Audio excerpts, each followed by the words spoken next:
All right, and welcome back to another episode of the Vet, the Bet, the Casual. This is the midweek edition, since we do have a Wednesday card. Thank you, Abu Dhabi, for that. Make sure you hit that subscribe button, hit that bell button. Our Instagram, Twitter, all that information is there. Give us a follow. And how you feeling, Siraj? Pretty good, man. I mean, can't complain about UFC taking a hiatus and coming back like that. I'm such a fan of anticipation, It's one of those things that I might have a little bit of discipline in, It's like having a nice big piece of meat in front of you and just waiting to take a bite. For me, Christmas came on December 25th. It seems for you it came mid-January for sure. So true.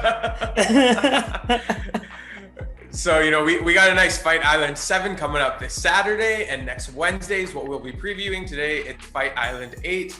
Another great card for a midweek bout here. I'm pretty pumped about it. Anything you want to touch on before we jump into it? Yeah, like Pies mentioned, if you haven't checked it out already, by all means, please go check out our preview of the card coming up this Saturday, Max Holloway versus Calvin Kattar. It's going to be an amazing card, so many great fights. We preview every single fight, and I think we had some great fun with it. I absolutely smashed the lines. I don't think I've ever been that consistent, right, Pies? Yeah, that was definitely the best effort you put forward thus far. So hopefully that can continue. And like you said, man, great fights this Saturday. Looking forward to seeing Joaquin Buckley in action, many more. So, tune in for that one, and let's get going on UFC Fight Island 8 here. If I had a nickel for every time Pies said Joaquin Buckley, a nickel for every time he said that, whoo, rich man. Well, hopefully he keeps it going this Saturday so you can get richer and richer. All right, so first up, we got a women's bout. We got a women's flyweight bout between Victoria Leonardo, which obviously I love that name because of Ninja Turtles, and on the flip side, we got Manon Fiore. So, Victoria, she comes in with an 8-2 record. She did make her she's making her UFC debut in this one. So kicking off the prelims, she's going to be making her UFC debut after winning her Dana White Contender Series against Chelsea Hackman. Correct. Manon, she comes in with a 5-1 record, but is also making her UFC debut in this one. So both these girls are going to have, a real chip on their shoulder trying to make a name for themselves in the UFC. She lost her very first fight back in 2018 and has been undefeated since in, her various leagues. So rocking that 5-1 record, 5 straight wins, and, looking forward to seeing what these two ladies have to bring. Yeah, so the first thing I'm going to preemptively say about this entire card, I mean, for how much, luck and knowledge or whatever you want to call it I had for the previous card, my word, this one could go in the absolute opposite direction. Honestly, and the lines are all over the place, so I'm not expecting that same performance. Don't you worry, man. Yeah, so I mean, it's crazy how many I think are close, which might even make you laugh right now. But let's get this started, right? So we got Victoria Leonardo. Let's start with her, right? Putting together a great record overall. I think this fight kind of showcases two great things about, fighters overall. You got the European fighter making her name, out there with good size, southpaw. I love the way she strikes. She changes levels well. She ended up becoming the flyweight champion for the UAE Warriors promotion. She's been destroying it over there. But then you have to compare that to kind of, Leonardo fighting with Invicta. Her only major losses to Erin Blanchfield, who I can guarantee is going to be in the UFC very, very soon. The girl's an absolute beast. She's 21 years old, quite possibly one of the biggest UFC prospects out there. I'm just going to say women's MMA in general. Yeah. And I think Leonardo is going to be able to follow that up with, 2 great wins she just did. Maybe put together a nice little win here too. This could put her in the UFC map a little bit better than she thought. For sure. And so, jumping right into the lines there, where do you kind of see this one landing? Closer than you thought? What do you got here for me? Yeah, so I mean, the big thing for me is I think it's going to be tough for Leonardo to keep the fight standing, but I still think it's going to be really close. That Invicta record, losing to someone like Erin Blanchfield, I think people are going to put a lot more emphasis onto that. So I don't think she's going to be a huge favorite, but I'm going to give Leonardo the favorite by -150 line. Wow. Okay. Well, then let's start out with the shock factor immediately. Okay. So Fiore is actually the favorite, and she comes in at about a -160. That's what it originally opened at. I'm looking now, and the live line is also -160. That's just a little ops. I mean, to be honest with you, these are a lot of these fights to me were borderline pick'ems. I'm gonna say that when you watch Fiore fight, really avoids takedowns well. I'm just trying to figure out if she can do that against some of the competition we see over here. But if she can avoid those takedowns, I mean, great jab for that southpaw stance. I think she's really been able to open up previous fighters. And if she finds success with the striking early, that could be devastating. So, the line doesn't shock me that much. Yeah, for sure. So stay tuned for our pick for that one, but it's going to be a tough one to call for sure. Most definitely. And I like that Fiore's getting that line. I love it. And so up next, we have a nice bantamweight bout that is very anticipated. We've been looking to see this one for a few times now, and just cancellations happen. But we got a couple Russian prospects in Sergey Morozov taking on, dare I say, Khabib's cousin. Yes, that is Khabib's cousin brother. If you want to be, we got a few cousin brothers, I'm sure too. Specific about it. Yeah. So Umar Nurmagomedov is also making his UFC debut next Wednesday. And so, Umar comes in, 12-0 record, just obliterated anyone who's been in his path so far. He has had some canceled fights that we've really been looking forward to. Nathaniel Wood was supposed to take place early in 2020, then Hunter Azure, and then twice with Sergey Morozov. So, I believe the last time he fell down with an illness. So really looking forward to this one now. Hopefully it does take place finally next Wednesday. Also for Morozov, we have the UFC debut. He has a 16-3-1 record, no slouch either. And, given their respective mutual leagues and the way that Umar has kind of dominated just through his leagues, this one's going to be a tough one for him. What did you see when kind of breaking this one down? Yeah, so it kind of sucks, right, that we didn't get to see Umar fight last year. He's such a massive prospect, and he could have made his debut in 2012, but he had 3 canceled fights, right? So he's definitely considered the real deal. I watched this entire fight against Brian Gonzalez with Pirrello FC, which is the promotion that Khabib bought that he's going to be changing to Eagle FC very shortly. And I mean, obviously, we love what we saw, right? He works his way in with the strikes. He's actually a really good striker, and he just worked that ground. I can watch that for hours, man. I can watch a Nurmagomedov, wrestle for an absolute long. I mean, I can watch them wrestle bears for hours and hours. It was absolutely a clinic.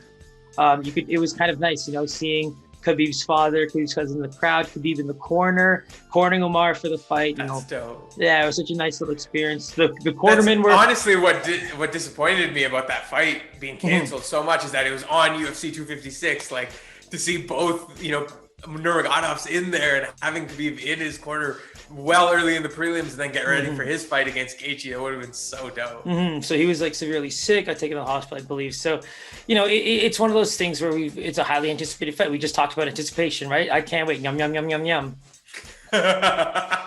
And so let's talk about Morozov a little bit. The last loss he had was to my dude, Movsar Volov. I feel like we talked about him so much together, right? And funny enough, I'm not sure if you've heard that, but Nick Lentz actually ended up getting a fight next week against him. I feel like Volov was willing to take on any fight possible. The guy's an absolute monster.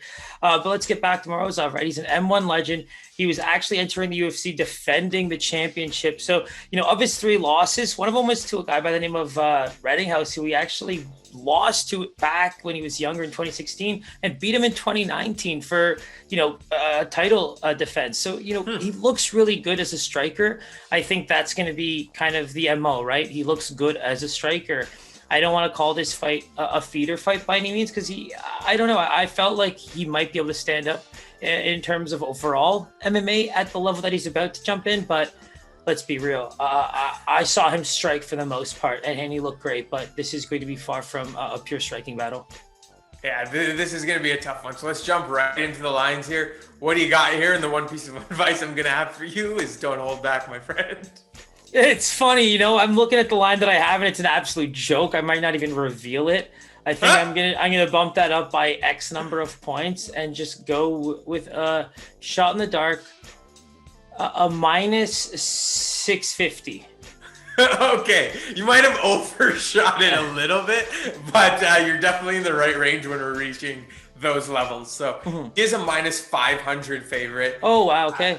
It is still a minus 500 favorite, so you're getting plus 380 on Morozov here. Man, I don't see there's a way that we fade Nurmagomedov here. There's just zero chance. I mean, that's the thing, right? A lot of these M1 guys are coming in as great strikers, and a big part of that is slightly, erratic, slightly elusive in some positive ways, but at the same time, I think it opens them up to a lot of bad opportunities. And I think Umar's going to be absolutely looking for every opportunity to land some strikes and take him down. And the rest is history. I agree. So, the method, outcome, round betting, none of that stuff is out yet, but I'm sure we'll be glancing at maybe a Nurmagomedov finish here. Stay tuned for that one, but closer to the fight, we'll be posting some stuff regarding that one. Most definitely. Keep a lookout. All right, so up next, we got a nice lightweight bout. A couple nice prospects in the UFC just making their name. We got Mike Davis against Mason Jones, or as I like to coin this fight, Mike Jones. Mike Jones. So, we got Mike Davis. He's coming in with an 8-2 record. He's 1-1 in the UFC. He lost his debut to Gilbert Burns a few years back, in 2019. And then he did bounce back late with a late knockout of Thomas Gilbert last year. We were actually supposed to see him fight twice last year against our boy Giga, but that never happened. So, we'll be looking forward to this one. Mason Jones, he has a perfect 10-0 record, mostly in the Cage Warriors League. I'm not too familiar with that league, but it seems like that's where most of his fights have come in. And he's going to be making his UFC debut on Wednesday. So I'm really pumped about this one. What'd you see here, my man? Yeah, so I actually think this is one of the more underrated fights on the card because you have two guys that are really coming in. As you said, they're massive prospects. Let's also talk about those different elements of prospects, similar to what we saw with the female fight kicking off the card. Davis is a bona fide prospect, right? He's training with Dustin Poirier right now, who's training to fight Conor McGregor. There's videos out of him and Dustin Poirier training with Mike Brown. This is the real deal. He's definitely getting the good time with his coaches. We're supposed to fight our boy Giga twice, and that didn't even happen. So he should have some size advantage here. He did lose on Dana White Contender Series, but he actually ended up stepping up on short notice against Gilbert Burns. And I guess that's how he ended up getting his contract, step into the UFC and you get that opportunity, right? So I think he looks pretty good, looks the part, that kind of thing. I think the worst thing that's going to be, I guess against Jones is he's going to mix it up really well. I think in terms of level changes, throwing in those really good hooks and strikes that are going to be able to, look for those opportunities to change levels. That's going to be really, really good for him. Jones is a good striker, man. He's got a chin on him. He takes a lot of damage, though. You know what I mean? He's a double champ for Cage Warriors, lightweight, welterweight. So I like the pressure. I like the resilience. He can take the punch, but when I'm sizing up the technique level, I'm seeing that this fight can be close, but it's also that classic case of, is the English fighter, going to be able to come in and really push? I think he's Welsh. Sorry, the Welsh fighter come in and really push that pace and see if he can get that, raw style finish or even, push the pace for 3 rounds and get that win maybe with the strikes. But I really see, Mike Davis putting on a show here. Yeah, and honestly, your breakdown has me pumped for this one. It's going to be a true slobber knocker for sure. Really looking forward to seeing these guys getting in the ring. Where do you see the line here, my man?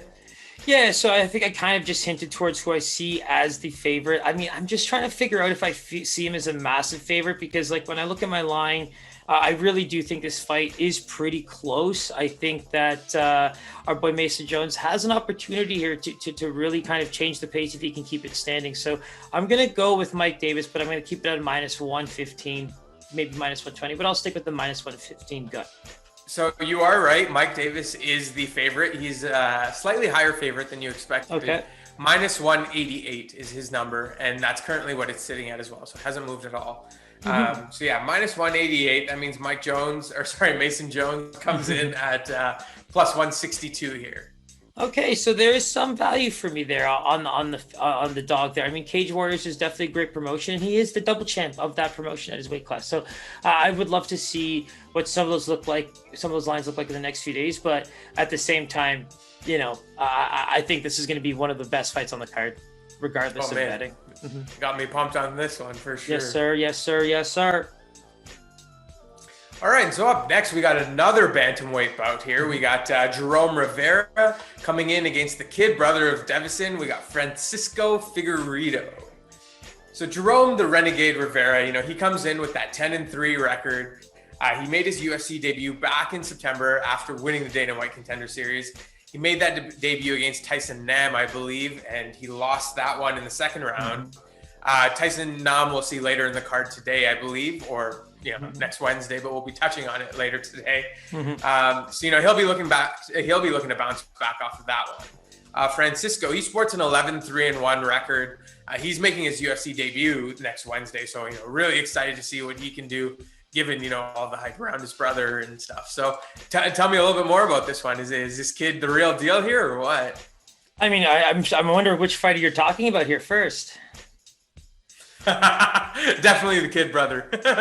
I mean, here's the thing. He's not that young for one, and he's a natural flyweight in my opinion. I think he's got some bantamweight experience, but I think he seems to be the structure of a flyweight. I mean, he's going to have a huge size disadvantage here. He is the jungle fight champion, so I just think that in this fight you're going to see a guy. Dana White contenders here. There's a lot of heart in Jerome Rivera. I thought he. A debut against a huge MMA veteran that, definitely had a bit of advantage on the strikes, and Jerome Rivera learned that, you know what I mean? I think when you look at his prior losses to guys like Brandon Royval, Roberto Sanchez from LFA, both of those guys are UFC fighters. We haven't heard from Sanchez since 2018, I believe. Yeah. But I mean, still he's fought tough guys. So I think this fight is definitely going to be a bit, tougher than people think it's going to be. I think Figueiredo is going to have a bit of that edge to him. He's going to have a championship corner, right? He's going to be able to use that striking speed that his brother brings as well. But at the same time, Rivera's not a guy to sleep on. No, not at all. I think this one's going to be a lot closer than people think. In terms of lines, where do you see it landing? Yeah, I mean, with this one, I do think it's still kind of close. I think Figueiredo is going to be able to kind of dictate a bit of pace if he has some early success with the strikes. But I'm going to go with Rivera being the favorite here at -135. Ooh, you were close, just on the wrong man. Okay. So Figueiredo is actually the favorite, and right around that line, it's -138. And that's currently the live line as well. I would love to watch a bit more tape on him, but I honestly feel like that this is a really close fight regardless. And these lines are showing that. Like, I'm just trying my absolute best to kind of pick on experience here, I guess. But I think you're seeing a bit of that Figueiredo oomph there, in my opinion. I really do. For sure, you got to know that he's going to be a public play as well, right? And that's going to be incorporated into the line as well. Somebody sees that last name, they're taking that for sure. And that's what I'm saying. And here's the thing. We saw Jerome Rivera's chin tested, and at the same time, those are things we have to worry about. He has lost by finish quite a bit. So these are things that we want to kind of keep in mind. And I think that's where you're seeing the lines kind of effectively take their stand, But it's showing a little bit less of a close fight than I thought it would be. But at the same time, let's watch the slide movement. I think there's a chance he becomes more of a favorite. And frankly, I have no issues here kind of looking at that dog as a betting sprinkling man. On Rivera. Yeah, absolutely. I couldn't agree more. So stay tuned for that one, but let's monitor line movement here and see where it ends up. That's your job, my guy. All right, and so up next we got a light heavyweight bout. I'm actually personally very excited about this one. I know we've previewed this guy a few times and just never got to see him fight, so I'm finally excited for this one. But we got the South African Indalcha Lungiambula, and he's taking on the Brazilian and Markus Perez. So Dalcha, we've touched on a few times before. He was supposed to take on Carl Robertson a few times, and back in December was his most recent one. But alas, COVID did his thing, and we were robbed of that one. So he sports a 10-2 record, 1-1 in the UFC. He did win that debut against Daquan Townsend, which is no joke. But then he did lose by kicks in the third round to Magomed Ankalaev. So he's going to be looking to bounce back from that one. Perez on the flip side, he rocks that 12-4 record, but he's only 2-4 in the UFC. We saw him lose to Duplessis back in October with KO in the first round. But he's going to be looking to bounce back here. I think it's going to be a tough fight for him. And anytime I see this name, I got to mention it. But he also did beat High Knees back in 2017, which stood out to me. What do you see here, my man? Yeah, so if you remember, Duplessis was one of the fights that we were heavily on. That was his debut, and he came out strong. He looked really good, at the weigh-ins. He looked good in the fight. I mean, it was just a matter of time. It looked like a tough fight in the beginning. Perez was able to bring that veteran presence. I think he moved around the octagon really well. He likes to use his kicks. He has long, strong, powerful kicks like that. he kind of looks like Wanderlei Silva for some reason to me, but in some ways, just face wise. But strong body kicks, that kind of thing. I think he's able to push the pace a little bit, give that very, like I said, raw old style of fighting. But the one thing where I think Lungimbala is going to have to kind of changed up a little bit is not push the pace so hard, maybe try to be smart with that energy. I think if he can do what he does for, say, maybe almost 3 rounds, if he doesn't get that early finish or anything like that, it's going to set him up well to either get the decision or even maybe get a finish late in the fight. I think Perez, despite getting knocked out early against Duplessis, he's a fairly durable fighter in some senses. And I just think that if you're trying to look at gameplay and that kind of thing, the one area where I would say is if Lungimbala has the energy that he kind of brings that first round and not rush in so much and kind of push that semi-hard pace for, say, the first few rounds, but still have that energy to go hard. He's got the power. So I think as long as that technique stays there with the energy and the gas tank there, he's going to look really good. Yeah, for sure. Yeah, great advice for him if he's listening. But, don't blow your load in the first 2 minutes of this fight, and you should get some success for sure. In terms of lines, who do you see as the favorite here? That's the thing, right? We haven't seen this guy fight, since 2019, and there was 3 times that fights fell out when he lost. He lost to an absolute beast in Ankalev. So I still think this guy is the real deal, and this is a fight where he has every opportunity to win, especially based on what I said. So I do believe he is the favorite, and I'm going to go with a line of, I think I convinced myself to go a little higher. No, you know what? Original gut, minus 290. Whoo! Even that is high, my friend. Okay. He actually opened at minus 150. Okay. Dalsa did here. Okay. And live line, he's actually dropped. It's minus 138 right now. So they're pretty much coining this as a pick'em here. And you can see, even based on my description, right? Like gameplay wise, like there's just so much opportunity there in those late rounds for Perez to kind of use that experience to maybe sneak something in, whether it's, the last 1.5 rounds of points or even some kind of, sneaky finish. But, I'm not going to lie, Pies, I still love that line. I love it. Me too. Yeah, it makes me want to take Dalcha right now. 100%. It really is something to consider. We'll be in touch. Yeah, especially at a minus 138. Yeah, we will definitely be in touch. All right, and so up next, we got a little bit of international flavor here. We got a flyweight bout between Mudaerji, fighting out of China, and Zarrukh Adashev. I believe that's how you say his name. He's fighting out of Uzbekistan. Really looking forward to this one as well. We've been following him for a while, so looking forward to getting him back in the ring. He comes in with that 13-4 record. He's 2-1 in the UFC. He did lose his debut to Louis Smolka back in 2018, but he's bounced back with consecutive victories. The most recent we saw was against Malcolm Gordon in the first round back in November, and that one really sold it for us for sure. On the flip side, we got Zarrukh. So Zarrukh has a 3-2 record. He's had a little bit of success in Bellator for sure, and he made his UFC debut back in June of last year. He also lost his debut to Tyson Nam, who we'll be seeing later today. And yeah, this is going to be a tough fight for him. What do you see breaking down here? Yeah, so like the big thing for Mudaerji, it's like for your UFC debut to be against a guy like Louis Smolka, like that's a big deal. Let's be honest, how much I love this guy. Like this is probably my favorite UFC fighter in terms of prospect. Like I'm absolutely in love with the kid.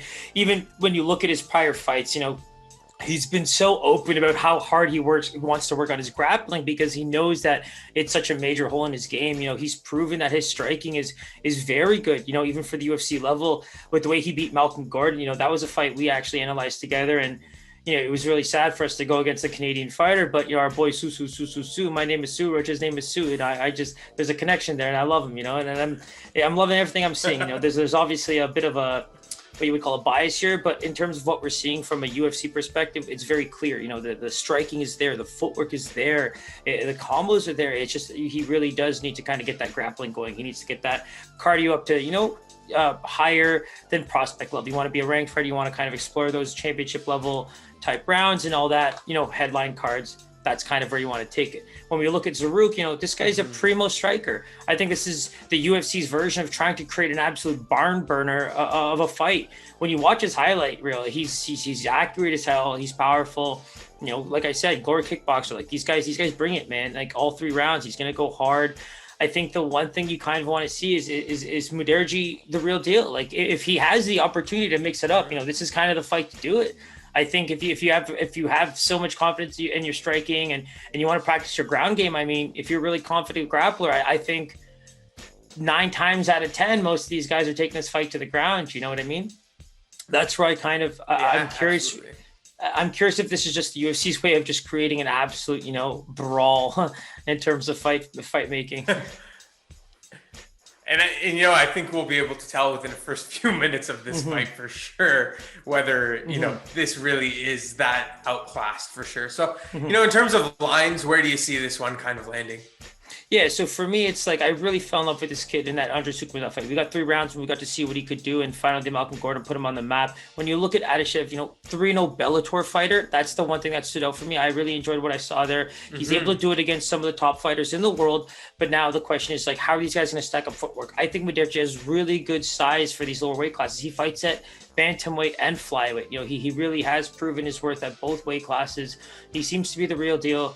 And when I'm thinking about just overall skill, I still have to give this guy the edge as the favorite. Now, I think you'd be surprised at my line here, man, because for how much heart I seem to have in this pick, I don't think my line reflects it, and maybe it needs to be higher, but don't hold back, yo. Don't hold back. I'm going to give you that advice. Don't hold back. All right. Geez. So maybe I'll tell you my original line here. You'll know how unbiased I've started to become, but I guess I'm going to have to go with a minus 325.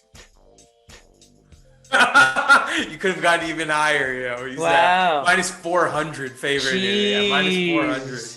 Jeez. Let's see what that. Live line looking still minus 400 plus 300 on Zarrukh. You know what, man? I got to be honest with you.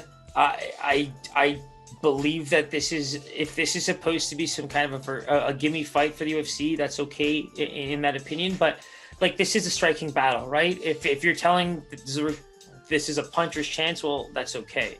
And that's kind of what I mean. Like, it's really interesting to see this line. I don't disagree with it. Like I said, like, Mudaerji's my guy. Like, I really have faith in this kid to really become something at these lower weight classes. Yeah, man, he's already fighting in both weight classes in the UFC level. You want to talk about a potential double champ from Tibet? Are you kidding me? Let's go. Let's go. Everyone's going to go crazy for that one. It's so true. So, maybe calling it a little too early, but there may be a Mudaerji Nurmagomedov parlay in the works. So stay tuned for that one. The boys. All right, and so up next, we got another bantamweight bout. It seems like they're dominating this card for sure. This one is between Ricky Simon and El Tigre. I believe his name is said Gaetano Pirrello. Is that right? Gaetano Perez, yeah. All right.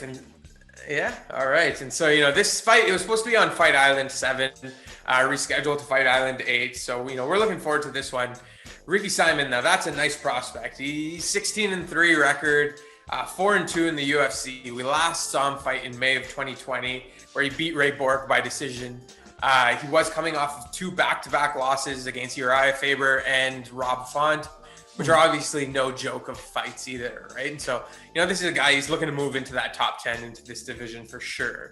On the flip side, we got El Tigre making his UFC debut on Wednesday. He has a 15-5-1 record in all kinds of European leagues. I mean, I would love to see what the European beatdown entails, but it seems like that's when he fights pretty often. And so, I'm looking forward to seeing what he brings to the table here and if he can handle what Ricky Simon kind of brings to the table.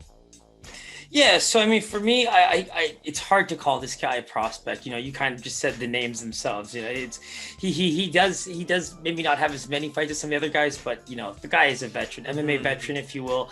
I do have to say, like, he beat guys like Divalishi back in the day. Like, these guys are all becoming big prospects now. Like, he lost to Rob Font. Rob Font's amazing comeback against Marlon Moraes was no joke. The loss against Faber was probably the biggest setback, but I think when you really look at the caliber of fighters that he's taken on, this is an interesting fight because when we look at Pirrello, he's kind of that classic European striker. We're seeing a few of them come into the UFC a bit more. Our boy Giga has shown a lot of good ground defense. Like, he's been able to grapple pretty well with the guys they've put in front of him so far. I think that might be something he's going to prove later in his fights. But again, Ilia Topuria, same thing. Beautiful grappler, was able to kind of expose that with a beautiful guy like, Yusuf Zalal. So we're kind of looking at guys, seeing if they can bring that all-around MMA game to the North American crowd, And I think this is another example of that. This is a tough fight for him. I think he's fighting a guy who's taken on the best UFC has to offer in this weight class. So that's where I just think, in terms of, UFC, debut against a guy like this, tough call. Yeah, this is going to be a tough one for sure. Mm-hmm. Where do you see the line landing on this one? Yeah, like nine fights in 5 years, 7-2 record. I got to give Simon the favorite. I'm hoping it's not an astronomical line because, I just didn't put it that high, but I'm going to go with the final answer of minus 250. So 100 basis points higher. He did open at a minus 350 favorite. Yeah, these guys are just rolling. I don't disagree with that line at all. Yeah, in fact, there's some huge favorites in this one. Mm-hmm. Yeah, so he's a minus 334 currently, plus 250 on Pirrello here. Mm-hmm. Yeah. It's that kind of lines up with the analysis there. I just think if this fight goes to the ground, it's party done, I believe. Yeah, honestly, in terms of the big favorites on this card, this one probably makes me feel, the most confident in for sure. Mm-hmm. All right, and so up next, we got a fight that we believe is kicking off the main card, but, these sources are all kinds of crazy, so we're going based off the UFC website. And, that currently has Tyson Nam and Matt Schnell kicking off the main card here. So, Tyson Nam, we've mentioned him a few times in this card already today, but, he comes in at 37 years old, rocking a 20-11-1 record. He did make his UFC debut back in 2019, so very late in his career, with consecutive losses to Sergio Perez and to your son, Kai Kara-France here. And then, he did bounce back in 2020 with back-to-back wins against Adashev and against Jerome Rivera in September, both by KO. So very strong showing for Tyson in 2020. On the flip side, we got Matt Schnell here, rocking that 14-5 record.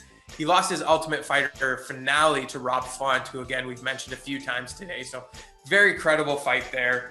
Since then, he's gone 4-2 in the UFC. He does have notable wins against Luis Smolka, who we also mentioned today, and Espinoza. So, very credible fight here for sure. He recently did lose to Pantoja in the first round in 2020, so he'll be looking to bounce back from that one. Going to be a tight one for sure. What do you see here, man?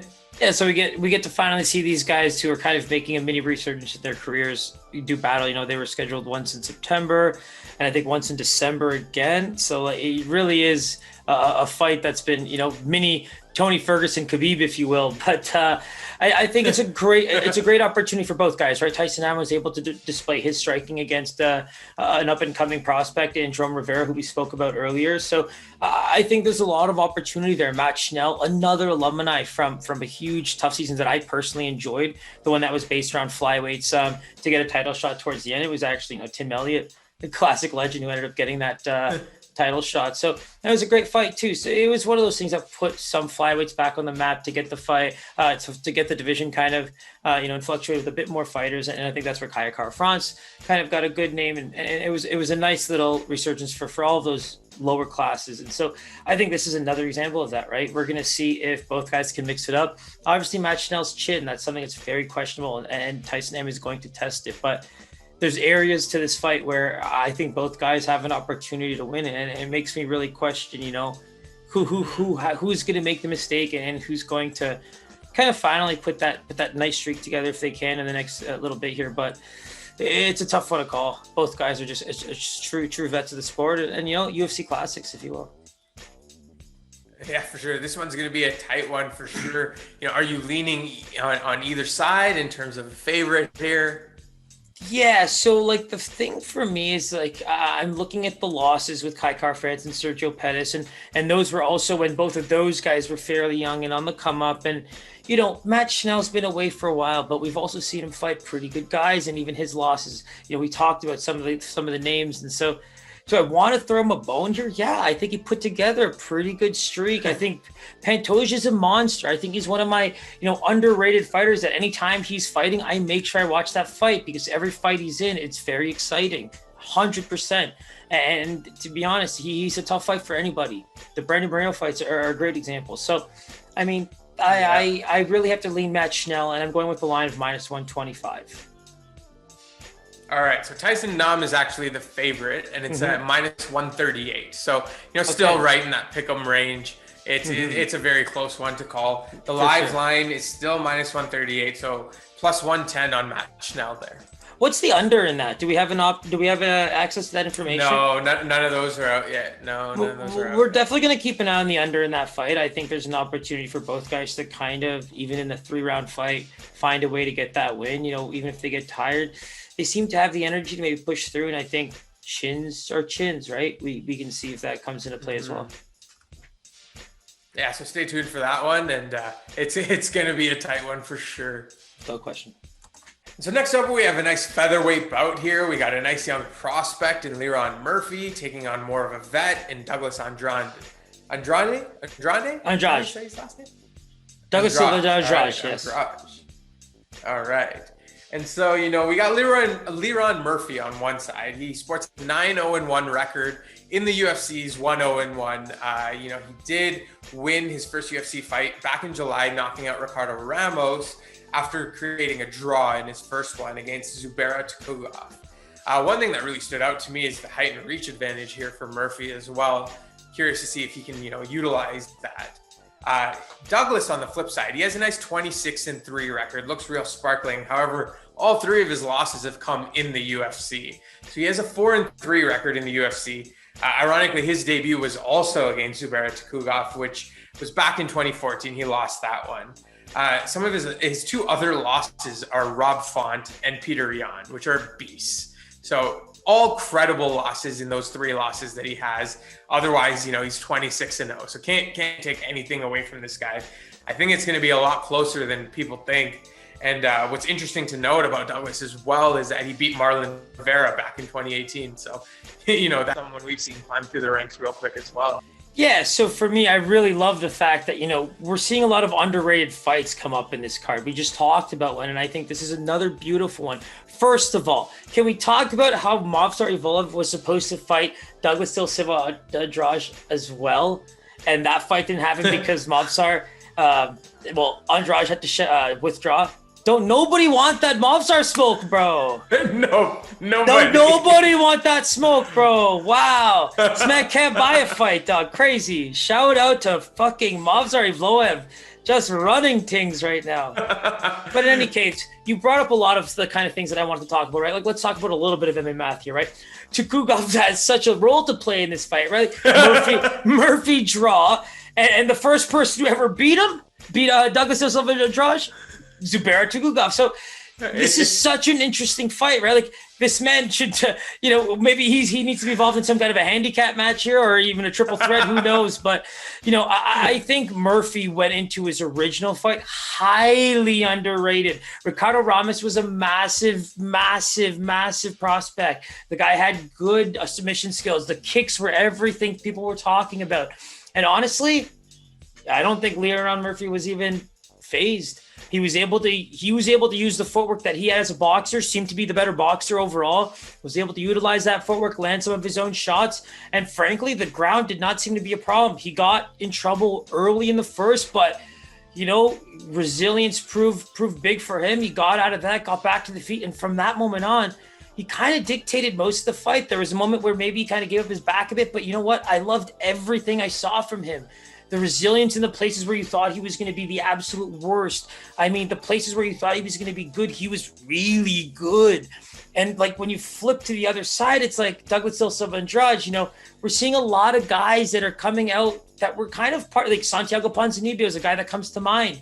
These fighters that lost to only elite men's back when they were kind of active fighters that are now making a return. And this is an interesting fight, because I think Andrade is, even at this point, the real deal. But, we don't even know what caliber of fighter Murphy's going to have to stumble on. That's my biggest thing here. I think Andrade is going to have the skills all over the place. But, when you think about it, goes on to beat Cody Gibson and Henry Briones, loses to Rob Font, beats Marlon Vera, who's now becoming one of the big names in the sport. It's a crazy thing to think about, I think it's going to be a real tough one to call, man. There's a lot of credibility behind Douglas for sure. Where do you see the line on this one? It's so hard, man. It's like Hart wants to give Murphy a little bit of an edge based on what we saw, because I think in terms of current fighter, he seems to be what we're looking for. But the Silva Andrade, man, I just think he is the real deal. Not too old, and I think a lot of older guys are finding a way to make a name for themselves, even this 2020, 2021 era of UFC. And so I want to give the edge to Andrade, and I want to say it's a line of -130. Oh man, I was really, we're long overdue for a bell here. I was really hoping to get a bell here, but Murphy is a -275 favorite. Yo, honestly, I see the thing with me, man, is I see all of these lines making sense. None of these lines are surprising me. I gotta say, most of my lines took a lot of just, where do I see some of these experienced fighters playing into, these guys who are getting big name fights, in my opinion. I don't think anyone needs to sleep on Andrade. So I got to say, man, of all of the fights you've told me so far, of every single one, this one seems to be the ultimate, sprinkle. You know what I mean? Yeah. Absolutely. This one definitely just screams at me, because I can't. I'm a little shocked by that line. Andrade for a +200 or worse, to me, is very shocking. +225. We got to consider it officially the most shocking line for me, I will say. I wasn't shocked by any line. I'm not shocked by any favorite, but overall, this is by far the most shocking line for me. Yeah, even when doing my analysis, it seemed a little stretched to be 275 on this side. So stay tuned, but we might be sprinkling on Mr. Andrade here. So, they always say don't judge a book by its cover, and I believe that to the fullest as well. But I'm not going to lie. Opening their Tapology page, I was like, I think I could accurately guess the line here. I'm just playing, man. I'm just playing. Going through this fight and actually doing some analysis. Roxanne is a beast, an actual beast, and I'm not taking anything away from her. She's actually, surprisingly been in the fight game since 2003, which I had no idea. She made it to 2 Ultimate Fighter finales, I believe, and she won one of them. She holds a 3-3 record in the UFC, and man, all of them are credible fights from what I saw. Her losses are, Lauren Murphy, Jennifer Maia, and Sijara Eubanks, people who we're very familiar with within the last year. And even her wins are even more credible. She has the younger Shevchenko sister. She has Andrea Lee. So, I'm looking forward to seeing what she brings next Wednesday. On the flip side, we have Viviane, who made her UFC debut back in 2019, and she's gone 3-1 since. We saw her take on Montana De La Rosa back in February, and she looked quite dominant in that unanimous victory. So, I think this is going to be a lot better of a fight than has kind of been coined. What do you kind of see here? Yeah, so just a quick little recap there. So she participated in one Ultimate Fighter, and the one that she actually ended up fighting on a card that was for a championship, one of those classic back-to-back cards. So she ended up fighting on the card for the Ultimate Fighter 28 and won that fight against Barb Honchek, just to kind of touch back on that. But classic case of just overall, old school fighter. The record shows it. She's a part-time teacher. She loves the fight game. We've seen enough tape on her. The big thing I want to say is the last finish was on the Ultimate Fighter against Jessica Rakoczy, a Canadian who disappeared after going 0-2 after tough. So, she's tough. She can fight anywhere. And she usually beats up these striking prospects, man. Like, I've seen a few of these fights, and, we go back to Andrea Lee. Shout out to Jillian Robertson. This is the girl that Jillian Robertson wants to get a fight back with. But Andrea Lee, basically kind of got tired by the third round. The combos weren't landing as much as the coaches wanted. They were kind of yelling for that towards the end of the second, just to land a bit more, maybe even steal the rounds if she could, without maybe knocking out, because I don't think that was going to happen, and they knew that too. But just being able to mix it up got Roxanne that win. She was able to take it to the ground. There were some repulses, and the ground game was good. Overall, it's just she's always a tough fight. And I think if you're not ready for just that overpowering ground game that she kind of has, and be able to kind of dictate some pace there, she just takes over. She's able to eat those punches, right? And that's the thing. If she's able to eat them, not really getting beat up, that's something you got to worry about. The one thing on Araujo's side is when you think about how she looked in the third round against Montana De La Rosa, I really liked what she looked like. Montana De La Rosa was getting beat up. If you rewatch that fight, commentators were kind of talking about how, she has a beat up nose, like this is something normal that's happening. But like, let's be real, in that third round, the punches were landing. Like I know Montana Rosa was making a few like she had a good like few spurts there where she looked good, but at the end of the day, Araujo really took it to her, and that third round kind of separates her and Andrea Lee. And I think that if she's able to kind of keep that pace in her own back pocket and avoid those takedowns a bit more. And because once you're fighting out of those, when you're up against the fence, when you're in those clinches, I mean, that's where you lose the energy, right? And so as a striker, if you're not able to, keep that energy going all 3 rounds, you're going to lose that crispness. You're going to lose the technical aspects of it. Those combos aren't going to be happening as much. You're not going to be able to throw them, right? And I think in her case, like that's going to be a big part of it. So, 2 canceled bouts against a fairly big name in Jennifer Mai, who just got a title shot. One of the biggest lines we've seen to date.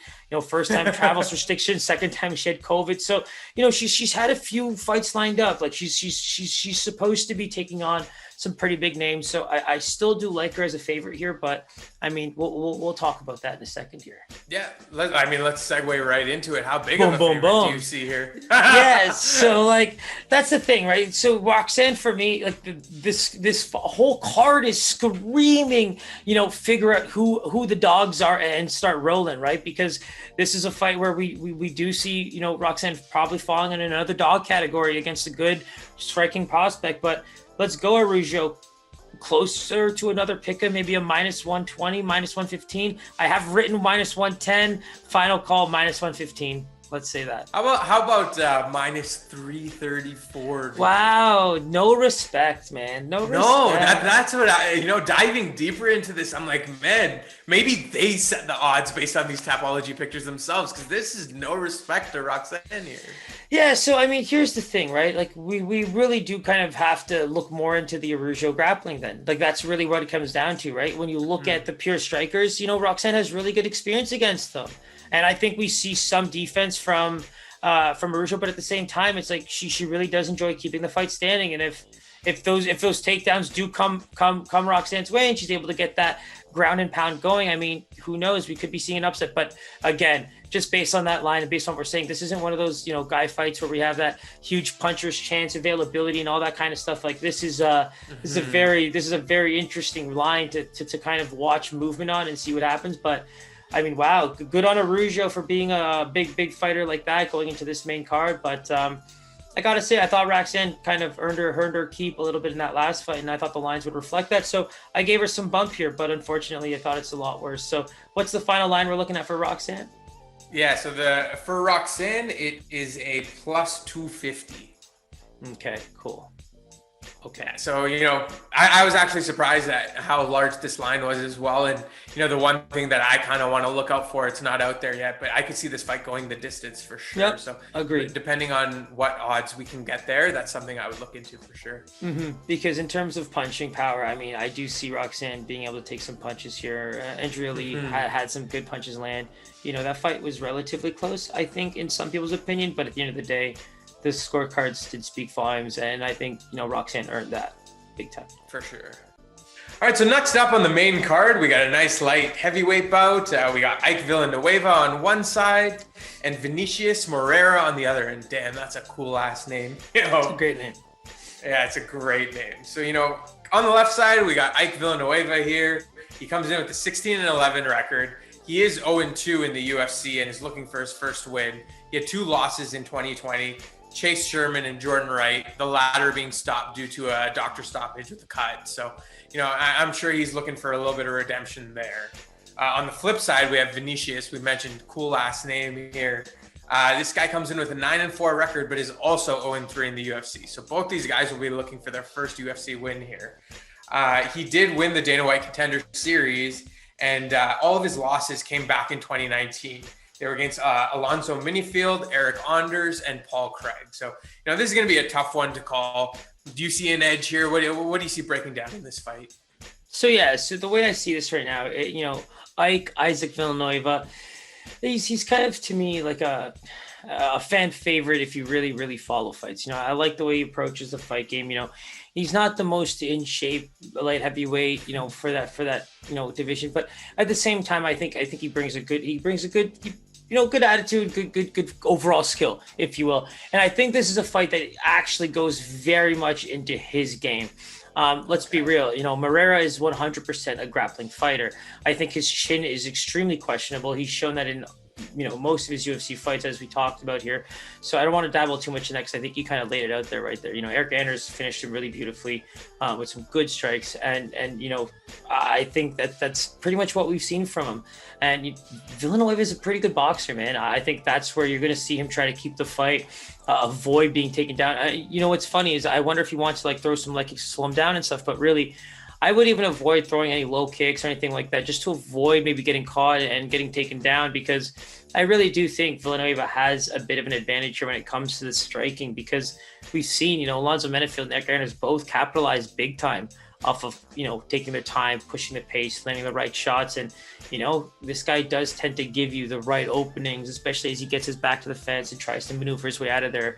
I think he's the kind of guy that does have to look more for the, switching gears and moving his feet and just trying to, you got to change levels as much as you possibly can when you're that kind of a fighter. But I think when you don't have the striking that kind of lines up with the guys you're fighting, it plays poorly into your game plan. So I still do think Villanueva, despite maybe not being an Eric Anders, if you will, I still think he has that striking advantage, in this fight. Mm-hmm.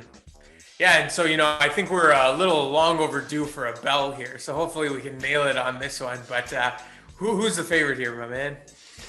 I mean, it's funny. It's like I feel like you feel worse for us than I do. I think, we did well enough on that last card that I'm just kind of enjoying hearing some, I've never been so kind of, wow, hear these lines. These are really throwing me off a little bit, but Villanueva is definitely the favorite. At least I'm not off with favorites, even some of the close fights, That's all right. Oh, wait. Tyson Nam, my apologies.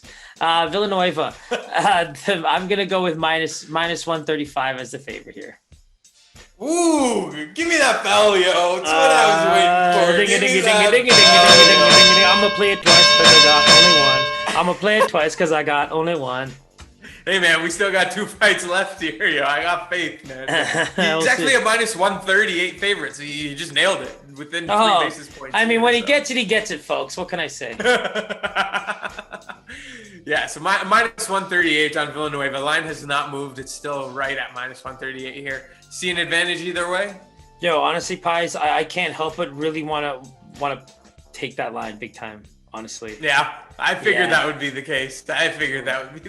Yeah, I think he's been in some tough enough fights there. Like I said, Eric Anders, Menefield, very powerful strikers. They have that athletic aspect to their game and everything. They're very powerful guys. It's just that the openings, to me, I've seen enough smarts from Villanueva that if he can avoid getting tired, if he can keep the fight standing, it's his fight to lose. It's just the openings are there for a good striker to take advantage. But if the fight goes standing, if the fight goes to the ground, we see the lines right now. Obviously he's not a minus 200 or higher favorite. For sure, a lot of value on Ike here for sure. I don't see a scenario where we don't take him, so you can lock that in as well. So that brings us to our co-main event here. A nice welterweight bout between a couple of guys trying to crack that top 10. Actually really excited about this one. On one hand, we got Warlley Alves here. On the other hand, we got Mounir Lazzez.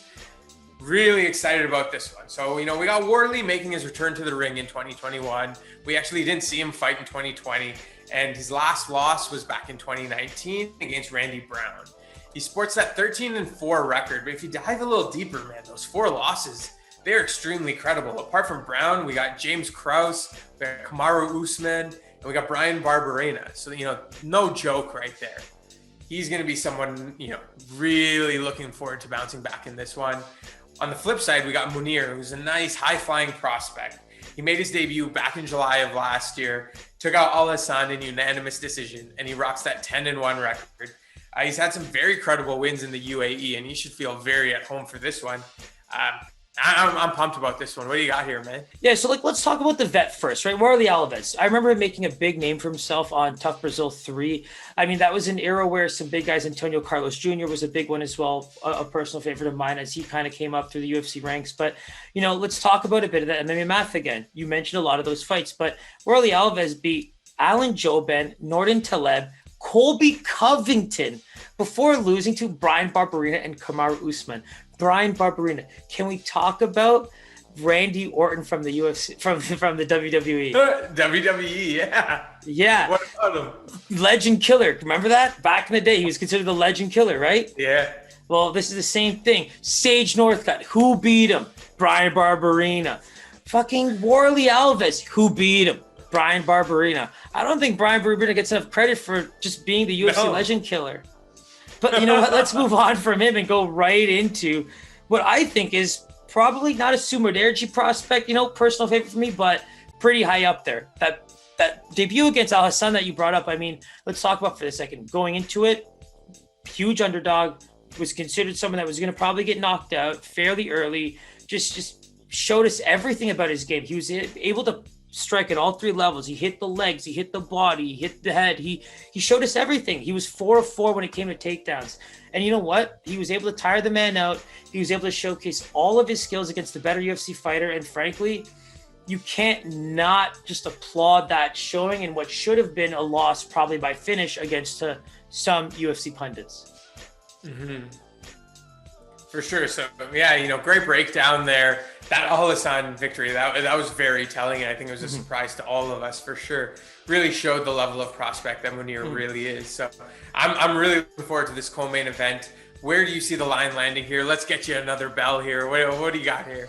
Yeah, so for me, it's like these guys have just been around for a while, so I took a little bit of recency into consideration as well. So like Warlley, in that fight you mentioned about Randy Brown, like I want to bring this up when we talked about the Lions, right? He looked tired, and this new age UFC teams, like guys from the old school days, are just not able to keep up with where the fight seems to go up and down. All of a sudden, you get tired, you catch a kick, you go down to the ground, but then you get caught in, a submission for purely sluggish reasons. So those are tough fighters to kind of put your money on, because you might go into something. For sure. Yeah, well, because you're kind of thinking based on skill, this guy might have what it takes. But, after a round and a half of fighting a certain style, whether it's on the ground, whether it's too many strikes thrown, whether it's, just burning yourself out with adrenaline, you just kind of lose that edge. And it's unfortunate because we kind of seen him do that against Randy Brown, which got him that big L. And, let's talk about the loss on the Lazzez side. This is such a close fight for me because Eldar Aldarov is a Brave FC champion who's set to defend his belt against Leonardo Mafra, who's an MMA veteran as well. Shout out to our boy, Shorty Torres. If you haven't checked out the interview, Paisan, pitch that interview one quick time. Yeah, we actually had the pleasure of sitting down with this man yesterday. And geez, what a beauty he is, man. It was like talking to one of our old friends here. So that was a real treat. Make sure you check it out. It'll be on YouTube in one of the next few days. And that was what a pleasure it was chatting with that guy, man. With that said, Lazzez minus 180. Give me a bell, bro. Oh, you got the bell, man. Let's go, baby. Let's go, baby. So he actually opened at a minus 200 favorite. And if I look now, he's already moved to minus 220. I could see that just continuing to grow. Pais, would you consider locking in right now as we record a Villanueva parlay with Mounir Lazzez to get the juices flowing? I would incorporate something else with Mounir because I like taking Villanueva at minus 138 straight. There's good God, this guy value doesn't want to see that plus. He never does. I always pitch these on the side. Anything that's below minus 150, he's like, no, I can take it straight up. Why would I throw that in the parlay when I can take it straight up, man? Because we'll win at a board. We win at a board. We do it all the time. And he doesn't want to tell you guys, but we do it all the time. But rules are rules. Mudaerji. Rules are rules. Go check out our betting videos right now. Paisan lays them all out for you right there. If you want to learn how to kind of just get your feet wet, all this UFC betting stuff, that's a great place to start. Yeah, absolutely. And a Mounir Lazzez and Mudaerji prospect parlay. Now you're speaking my language. Now I'm getting something at minus 124 that should be a minus 200. This man's talking about Christmas coming late and shit. Mm-hmm. That's pressure, though. Throwing a Nurmagomedov right in there. Worst part is that guy doesn't even juice your odds up anything, man. At minus 500. It's like, yeah, just for let me throw in a third fight for no reason. For no reason. No reason at all, folks. But we're probably going to do it. So it boosted up to a plus 118. That's enticing, man. There you go. Horse's mouth himself. All right, and that brings us to our main event of Fight Island 8. We have a couple of nice dudes looking to climb up into the top contendership in that welterweight division here. So first up, we got Michael Chiesa taking on Neil Magny here. So, these two are some underrated beasts. After diving a little bit more into them, man, so Chiesa comes in 16-4 record. He's been in the UFC since 2012 after winning the Ultimate Fighter 15. He's won 3 in a row, man. And look at those names that he's beat. We got Carlos Condit. We got our boy Diego Sanchez. And most recently, we got Dos Anjos back in January of 2020, who headlined one of the main cards in 2020 as well. So, these are no jokes here.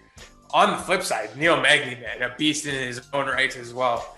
He has an illustrious UFC career dating back to 2013.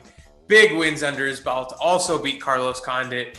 Jin Yang Lee, who we're seeing, this Saturday. Robbie Lawler back in August of 2020. This is such an underrated main event for a Wednesday night here.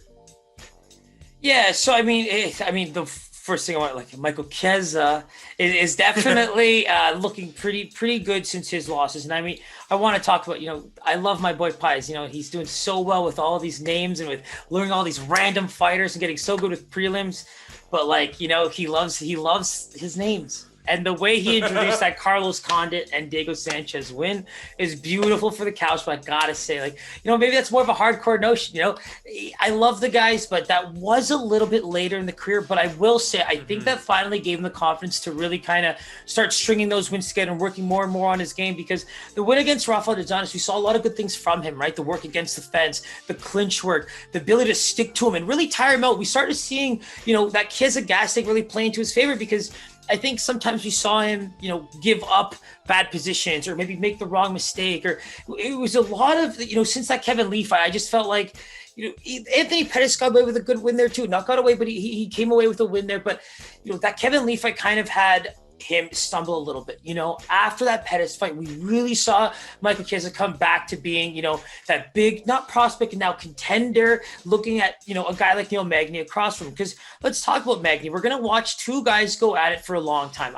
I'd be shocked if punches can land real early. Kudos to either or, man, if that's something that happens, because I think Magny's got, one of the best gas tanks you'll see at that weight class. And he's shown it many times. And we talk about guys making comebacks. The loss of Santiago Ponzinibbio, he's come back really strong.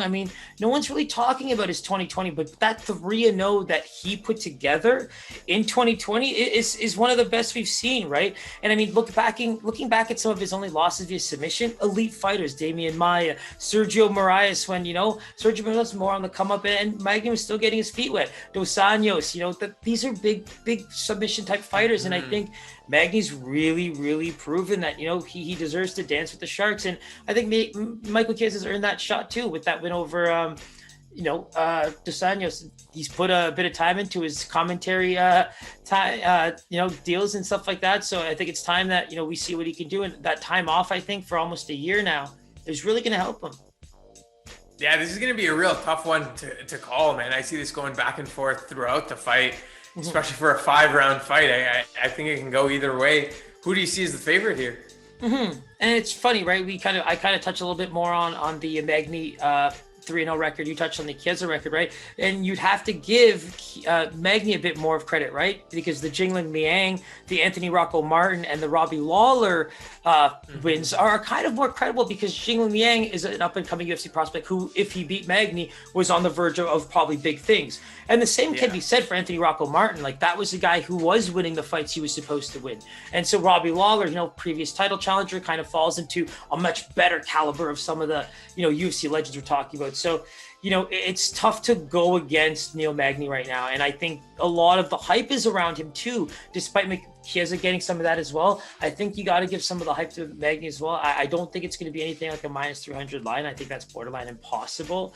I do think that you're going to see Magny come in at, if I want to play it smart, I know he's the favorite. Do I think he can be -250?